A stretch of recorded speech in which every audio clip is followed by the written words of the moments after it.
मेरे बोर्ड में 64% थे। मैं रात को पढ़ने बैठता था और घर वालों को लग रहा है मैं फ़ोन में वीडियोस देख रहा हूँ, मतलब मैं फ़ोन में लेक्चर ही चल रहे थे, मेरे फ़ोन में लेक्चर चल रहे थे। कौन से कॉलेज जाना है मेरे को नहीं पता था, मेरे को नहीं पता था ढंग से कि IIT क्या ही होता है। फिर 11th में ऐसा था, मैं रैपिंग में घुस गया था थोड़ा बहुत, मतलब थोड़ा बहुत क्या पूरा ही घुस गया था। HC Verma sir, I love you अगर आप ये वीडियो देख रहे हो। So hi everyone, this is Rohit Nagar, welcome back to our new video. और आज की वीडियो में हमारे साथ हैं कार्तिक भाई, जिसके लिए आप बहुत ज़्यादा कमेंट कर रहे थे। लास्ट वीडियो में बहुत ज़्यादा कमेंट्स आ रहे थे कि भैया कार्तिक भैया के साथ पॉडकास्ट लाओ फटाफट, जेईई मेंस फर्स्ट अटेम्प्ट से पहले। हमें यार एक इंस्पिरेशन चाहिए, मोटिवेशन चाहिए, क्योंकि आप लोगों को पता है कार्तिक भाई की रैंक थी जेईई मेंस के अंदर 2022 के अंदर 80,000 रैंक, और फिर जेईई एडवांस के अंदर 2000 रैंक तक इम्प्रूव किया है। तो उनकी क्या स्ट्रैटेजी थी, क्या उनका स्टडी प्लान था, क्या मोटिवेशन था, वो सारी चीज़ें हम आज की वीडियो में डिस्कस करने वाले हैं। और कार्तिक भाई अपना इंट्रोडक्शन दे दीजिए और स्टार्ट करते हैं। तो पहले तो हाय सबको, कैसे हो तुम सब? अच्छा ही कर रहे होंगे। और भाई मेरा नाम कार्तिक राजपूत है और मैं बीटेक फर्स्ट ईयर का स्टूडेंट हूँ IIT दिल्ली से, और मेरी केमिकल ब्रांच है। नाइस। तो पहला क्वेश्चन मेरा ये है यार, आपने मतलब IIT प्रिपरेशन का कैसे आइडिया आया कि मैं IIT के लिए प्रिपेयर करता हूँ? जैसा आप बता रहे हो कि 11th-12th में आपने कोई कोचिंग ज्वाइन नहीं की थी, तो सबसे पहले तो ये बताओ कि आपका बोर्ड कौन सा था, फिर 11th-12th कैसी रही आपकी, फिर IIT का कैसे आइडिया आया, वो सारी चीज़ें। मैं तो बताना चाहता हूँ कि हुआ क्या था ना कि 11th-12th में कोई सीन ही नहीं था मेरा। 11th में तो लिटरली लेजिट कोई सीन ही नहीं था मेरा कि मेरे को कुछ करना है आगे पढ़ाई में।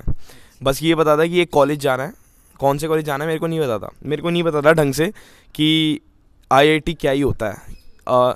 फिर 11th में ऐसा था, मैं रैपिंग में घुस गया था थोड़ा बहुत, मतलब थोड़ा बहुत क्या पूरा ही घुस गया था कि मेरे को रैपिंग करनी है, मैं बस रैपिंग कर सकता हूँ, उसमें कुछ ना कुछ कर ही सकता हूँ। मतलब वो कीड़ा होता है ना, वो कीड़ा था मेरे अंदर।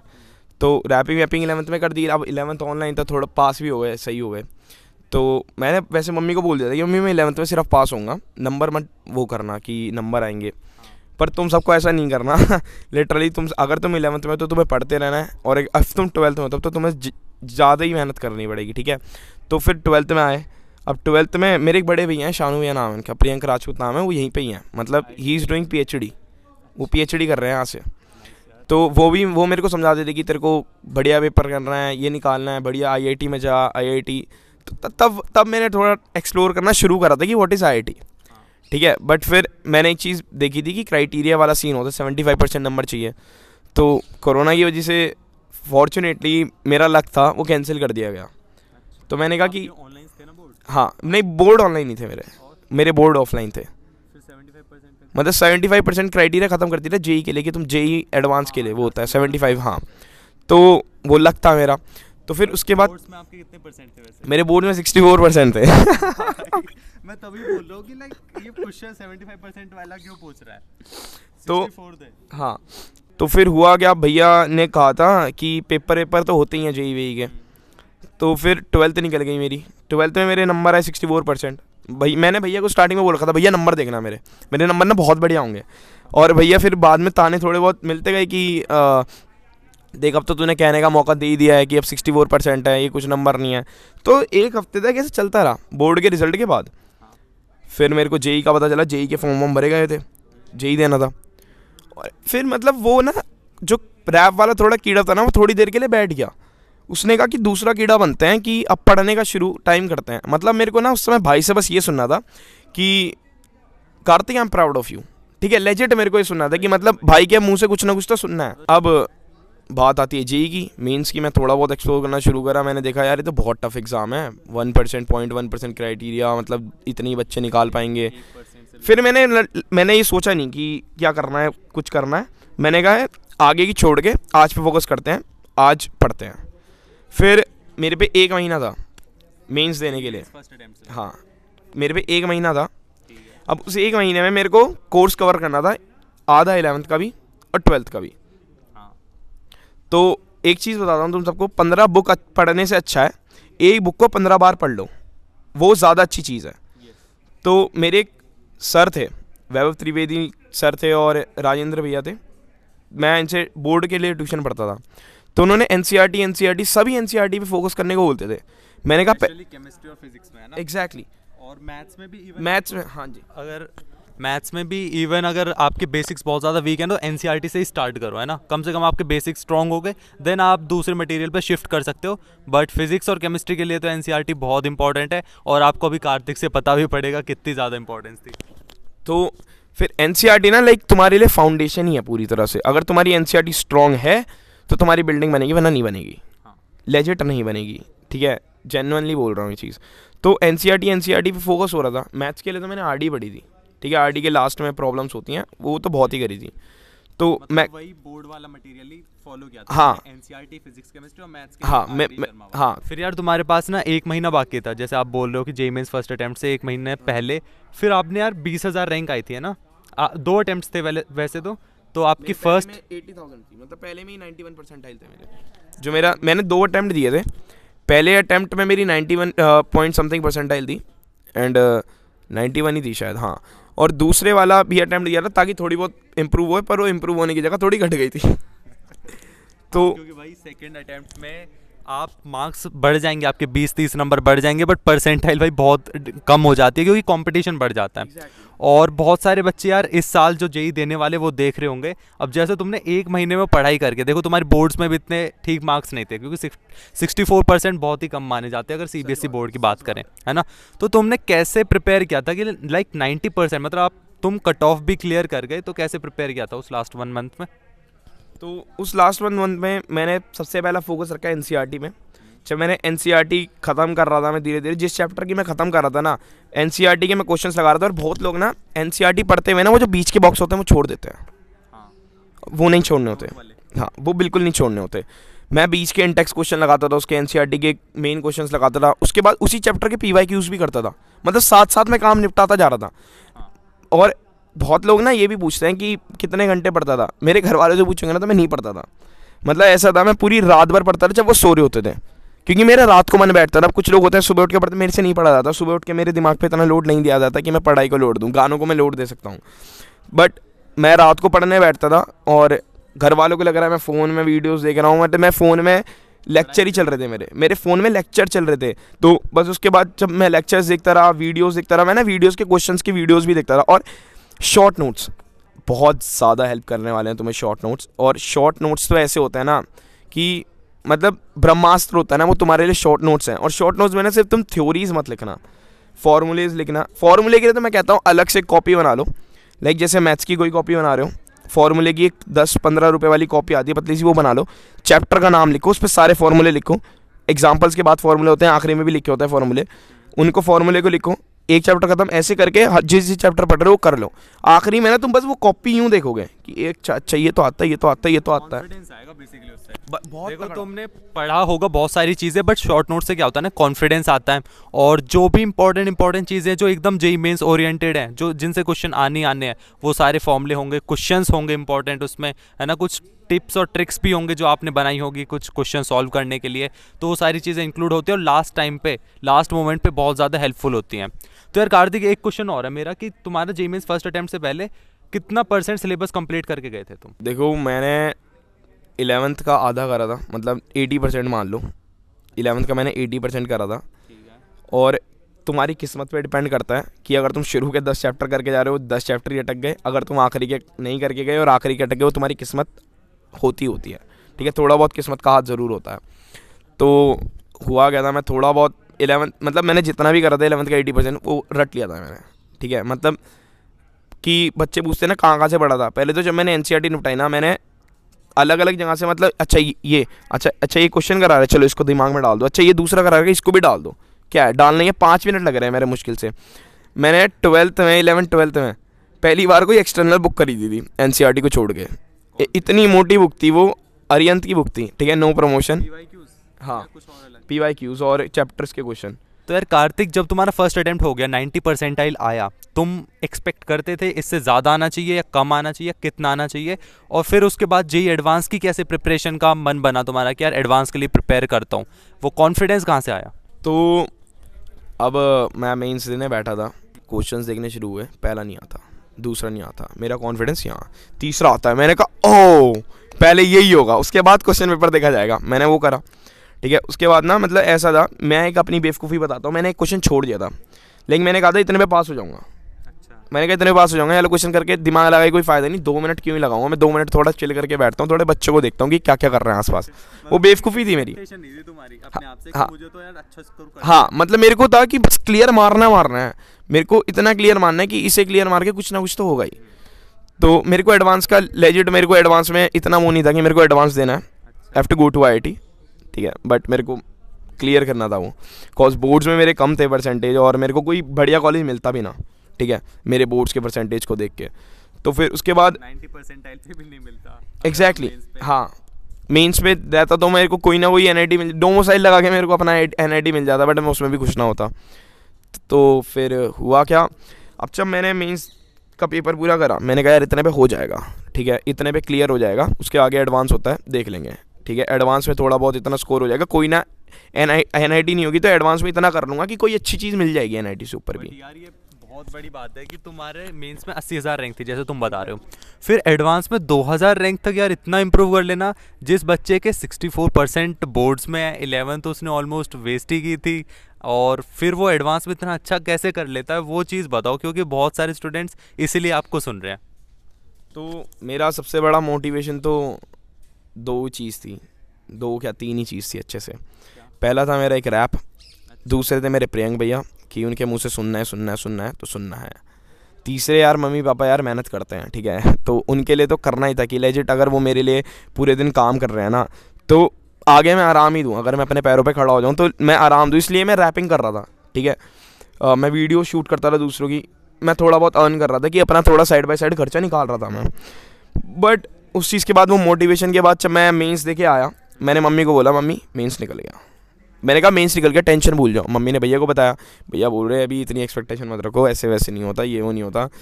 रिज़ल्ट आया खुश, पर भैया खुश नहीं थे उस चीज़ से कि मेरा मेंस निकला है, क्योंकि भैया को पता है कि इतने पे ढंग की चीज़ मिलने ही नहीं वाली, ढंग की चीज़ मिलनी नहीं। क्लियर हुई है बस, ऐसा हो गया कि तुमने कट ऑफ क्लियर कर दिया, सिलेक्शन हो गया, हाँ, उस पे कोई कॉलेज तो ढंग का मिलना नहीं है। हाँ जी। नेक्स्ट क्वेश्चन कार्तिक ये है कि आपने एडवांस के लिए क्या मटेरियल सॉल्व किया था, वो थोड़ा बताओ, कौन कौन सी चीज़ें सॉल्व की थी, कहाँ से कौन से रिसोर्सेज फॉलो किए थे, और कहाँ से आपने पढ़ाई की थी, है ना, और क्या एडवांस के प्रीवियस ईयर पेपर्स आपने लगाए थे, कितने लगाए थे, कितनी ज़्यादा इंपॉर्टेंस दी थी, और इतने कम टाइम में इतना इम्प्रूवमेंट कैसे किया था।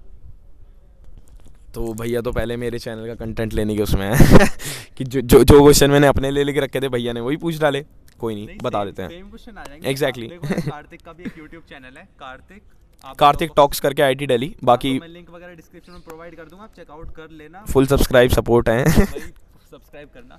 तो रिसोर्सेज की बात करते हैं, पहले आते हैं मेंस पे। पहला फोकस सबका मेंस होगा। कुछ बच्चे होंगे कि यार मेंस पे तो हम फोकस कर नहीं रहे, एडवांस, हमें तो एडवांस निकालना है। लाइक मैंने ना, देखो पहले तो रिसोर्स रखना अपने आप को कि तुम ना चिल रहो, ठीक है, चिल रहना बहुत ज़्यादा ज़रूरी है। लाइक इतना भी चिल नहीं कि तुम पढ़ ही नहीं रहे, बट स्ट्रेस नहीं लेना, कि स्ट्रेस नहीं लेना होता। जब तुम्हें करना है तो भाई करना है, ठीक है, उसका तो कोई ऑल्टरनेट है ही नहीं ना कि तुम नहीं करोगे तो छोड़ दोगे, नहीं करना पड़ेगा। तो पहले तो देखो तुम्हें NCERT तीनों चीज़ की निपटा देना, ठीक है, और केमिस्ट्री नहीं, मेंस के लिए पहले तो NCERT तो ऐसे होनी चाहिए कि भाई निपटा रहा हूँ मैं। बाकी ऑनलाइन ना बहुत सारी वेबसाइट होती है, टेलीग्राम चैनल बनाते हैं जिसमें तुम्हें कोटा के मिल जाते हैं, एलन का मटेरियल मिल जाता है। तुम्हें सिर्फ क्वेश्चंस उठाने हैं, पढ़ने का मटेरियल नहीं उठाना, क्योंकि तुम पढ़ चुके हो तभी तुम क्वेश्चंस लगा रहे हो। और वही चीज़ मैं Day 1 से बोल रहा हूँ, या जब से कोई भी वीडियो शूट हो रही है कि NCERT, क्योंकि अगर फाउंडेशन नहीं होगी तो तुम्हारी बिल्डिंग नहीं बन पाएगी। और हाँ, ये मत सोचना कि मेंस में भी पूरी NCERT आती है, तुम चक्कर खा के गिरने वाले हो।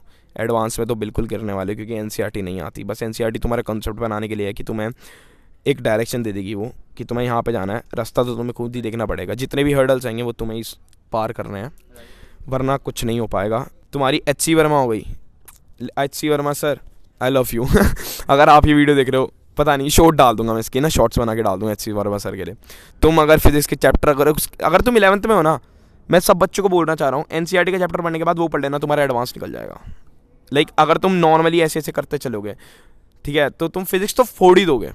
रही बात केमिस्ट्री की, केमिस्ट्री के लिए तुम प्रीवियस ईयर क्वेश्चंस ले सकते हो। और मेरे को ना ऑर्गेनिक बहुत पसंद थी, तो लाइक CH3 से कुछ भी बना दे रहे हैं एंड में वो, हाँ पूरे मेरे को मतलब मज़ा आता था उसको करने में ना, जब तुम ऐसे करके पूरा बनाओ, टिप्स पे आ जाती है ना, तो फिर ऑर्गेनिक रिएक्शन करने में मज़ा आता है। हाँ, तो फिजिक्स के लिए तो मैंने HC वर्मा फॉलो करी थी, और बाकी RD शर्मा फॉर मैथ, और बाकी जितने भी क्वेश्चंस होते थे ना मेरे को ऑनलाइन सब मिलता जा रहा था। मतलब कुछ दोस्त होते थे कि भाई ये कर ले, पढ़ ले, ये कोटा के नोट्स हैं। ऐसे मतलब रैंडम चीजें ही कर रहा था। हाँ एग्जैक्टली, मैं रैंडम कर रहा था। यार मैं तो ये 3 बुक्स हैं इन्हीं से पढ़ूंगा, ये लेक्चर्स देखे थे? ऑफ कोर्स नॉट, मैंने लेक्चर्स तो बहुत देखे हैं। मैंने लेक्चर्स तो यूट्यूब से या कोई कोर्स ज्वाइन किया? यूट्यूब से भी। उसको किस फॉर्म में सॉल्व किया था? चैप्टर वाइज एडवांस के लिए स्पेसिफिक बात करेंगे कि चैप्टर वाइज सॉल्व किया था या कैसे किया था प्रीवियस ईयर क्वेश्चन को?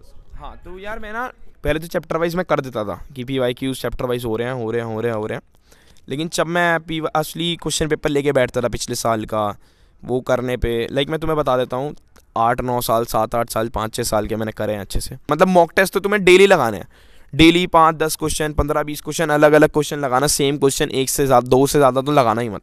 सेम करके क्या ही फ़ायदा है कि लिटरली लाइक तुम्हारे पास 20 क्वेश्चन है, उसमें से स्टार्टिंग के 10 सेम है, तुम 2 लगाओ बाकी के 9 छोड़ दो, देख लो बस कि इसमें कोई नई चीज़ तो नहीं है जो तुम अलग करने वाले हो, और अलग करने वाले हो तो कर दो।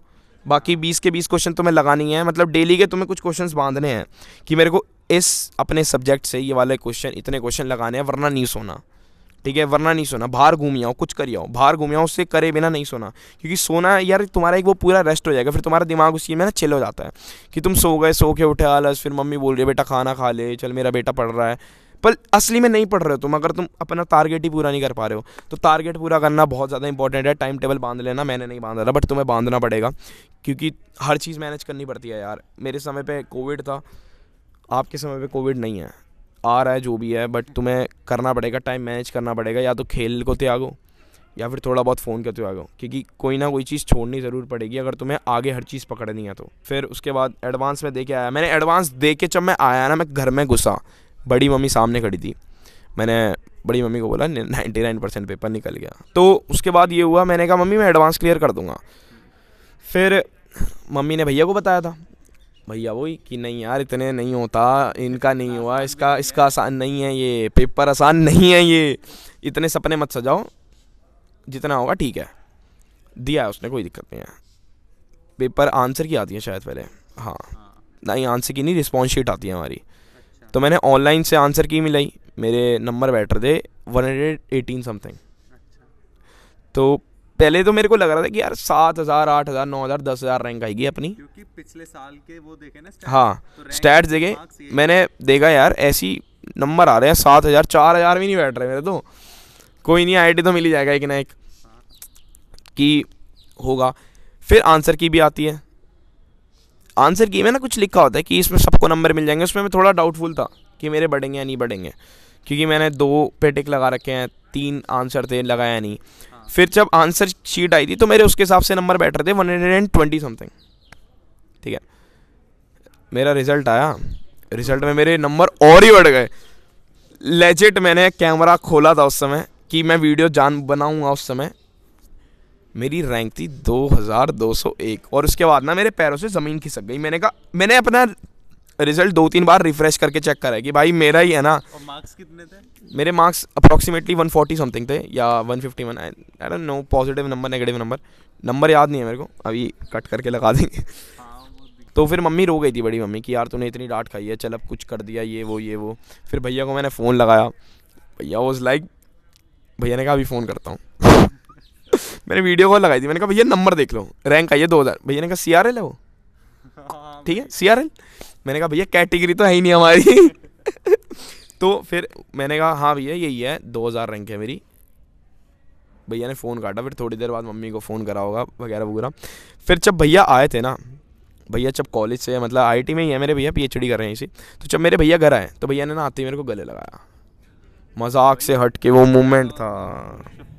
शॉकिंग तो था ही, बहुत शॉकिंग था। ज़्यादा इंप्रूव कैसे कर लिया? घर वालों के लिए भी था पर मेरे अकॉर्डिंग। एक चीज़ बोलना चाहूँगा, लाइक जो भी कर रहे हो ना उसको तगड़ा करना, और वीडियोस देखते रहो कहीं भी, ठीक है। दिन के 1 घंटा निकाल लो तुम वीडियोस देखने के लिए, जिसमें से आधा घंटा तुम वो वीडियोस देखना जिससे तुम्हें JEE की इन्फॉर्मेशन मिल रही होगी, आधा घंटा अपनी मस्ती की वीडियो देखना, खाना खाते हुए अपनी वीडियो देख लेना उस आधे घंटे में बचे हुए, पर तुम्हें ज़्यादा वक्त बर्बाद नहीं करना।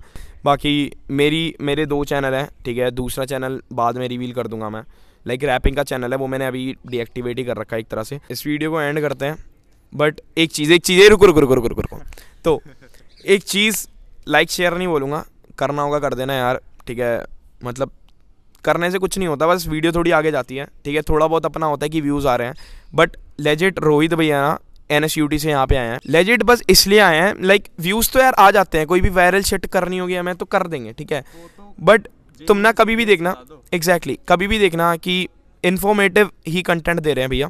और अगर बस लाइक इसलिए जो भी होता है लाइक शेयर, बस थोड़ी बहुत ना वीडियो आगे चली जाती है तो और बच्चों पे भी चली जाती है। सो यार आज की वीडियो को यहीं पे सम अप करते हैं, एंड अप करते हैं। आई होप आपको बहुत ज़्यादा मोटिवेशनल और इंटरेस्टिंग लगी होगी वीडियो। और यार अभी इस वीडियो को बंद करो और पढ़ने बैठ जाओ, बिल्कुल टाइम वेस्ट मत करो। Thank you so much for watching this video, bye.